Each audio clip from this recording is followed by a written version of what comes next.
were right in the moment, but sometimes the stuff Art says, do you ever just, laugh?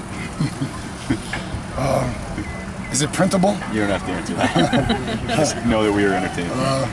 Yeah, no, I think he loves the game. He's passionate about it, and he wears his emotions and his heart on his sleeve. I mean, I think the kids appreciate him because he gives them everything he's got, and it's not a show. What you see out here is what you see in the meeting room. If you're ever walking by in the meetings, he's he's talking loud and he's animated, and he's really just trying to share everything he can with the guys. We haven't talked that much about Gus this fall, but I mean, he looks like he's running with more of a purpose. Today, I told him I wasn't pleased with him early on today, and he did run with more of a purpose. There's no question. Clearly, that competition is escalating fast. So, I think Gus answered at the second half of practice. I'm not sure I would agree with you in the beginning, honestly, for who he is. He's different than the other two. So I think he ended up on a good note. We'll see what he does this afternoon. How do you break down the safeties? Can you move people around? Do you know how you're going to fill depth there? Do you feel like you have to fill depth there? Oh no, I mean we have to stay healthy there. There's no question about it. But we know Tambu can go back there if need be. We need Gayat to keep coming on strong. Ladarius, one of our corners, has taken some reps there. So again, I think your point's well taken. We have to stay healthy there, no question. You gave some of the guys a little bit of a morning off. What was the thinking behind that? And was there any choice? What was the thought process in who got the Okay, so if somebody goes down in the first quarter of Louisville, I don't want to see that look, that night. I want to see that look this morning. So all the guys that got pressed into action this morning when they came over and saw that guy was not going to be playing, that's the effect of it. That's what we're looking for. We're looking for that guy to say, okay, I'm ready, I'm prepared, my turn to step up. So we'll evaluate him like that. And Brax and Malcolm notwithstanding, although they are leaders, all the other guys were leaders, so I wanted to see who would replace the leaders. Is Gayat pretty much ready to step up as that fourth safety? Do you think he gets it? Not yet. Okay. Not yet. Hester, Gayat, Tolson and Hugo have taken reps in there, and so it's going to have to come from that group. I mean, it's a high impact position, as you know. So we got to make sure we stay healthy there, and we got to make sure that we have enough depth. Coach, was Corey King red on his left foot? Yeah. So I don't think it's too bad because there was a chance he was going to go today, but we'll know more by this afternoon. Anything else? Any update on Kirby and Hardy Davis? I think they're progressing. With Trayon, what have you seen him?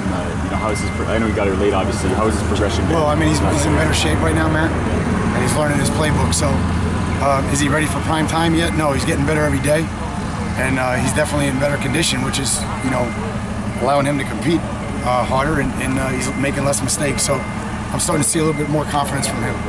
Obviously, with Casey, him enrolling early was such a big deal. He made changes to his body and stuff. I'm curious about the Shane factor. How has he helped him come along? Yeah, it's interesting because what he lost, he gave to Shane. Shane's 301 right now, and he probably finished up last year at 288. And he's done a great, Casey's done a great job with his body, and he's in great condition right now. I'm excited about Casey. Again, we're asking a lot of all those guys. We're moving them around. We want them to be uncomfortable right now, we got a long way to go before we decide who the starting five are and who the next guys in the game are. You mentioned, obviously, going back to it, you had some of the guys resting leaders. Were there any ones that stepped up in their place that really you noticed today? Well, you noticed Chad. I mean, you definitely noticed when Chad steps up. There's no question about it. You notice him. You notice Dallas today. He went out of his way to lead. We still need more guys, on the offensive side, stepping up in Shane's absence. So that's going to be important. I think Clive stepped up today, which was good. And, the rest of it is really, leadership is, it's not just, somebody that said something during practice. Just go in here and watch the film and be like, hey, man, that guy got it, man. He was trying to do it every period. Langham. I don't know if we're going to be out here tomorrow, but so for the scrimmage Monday, what are you looking for? Well, kind of like what you just saw, the last two periods. I think I'm trying to get a game operation where it's fluid, as opposed to putting the ball in short yardage. So it's harder if you're moving the ball downfield. It's harder for them all to stay in tune to, okay, this is a short yardage play, or this is the fringe, or this is the red zone. If you put the ball there, you would expect that they would it would conjure an image in their mind of what defenses we're playing, what the offense is doing to us, and vice versa. So it's a little bit harder when you just put the ball down and they're in the moment of it because they're playing, and they forget where they are in the field. So that's the design of this next scrimmage. Put the ball down, move the ball up and down the field, and see who can recall and keep their poise. Is that the last one before the game? It is. Yep. Is it going to be two-man quarterback thing for that scrimmage? Or? Again, you guys are out here. You know, we're working everybody, but we'll see. It will be two-man in terms of we'll say, all right, this guy will go with the ones, and then that guy will go with the ones. Does that make sense? Yep.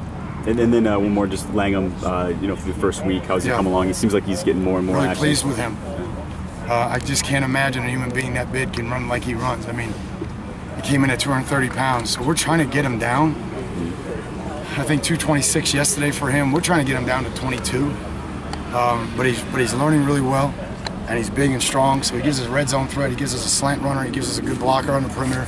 Very pleased with his his progress so far. Thanks, Coach. All right, guys. Thanks. Thanks, Coach.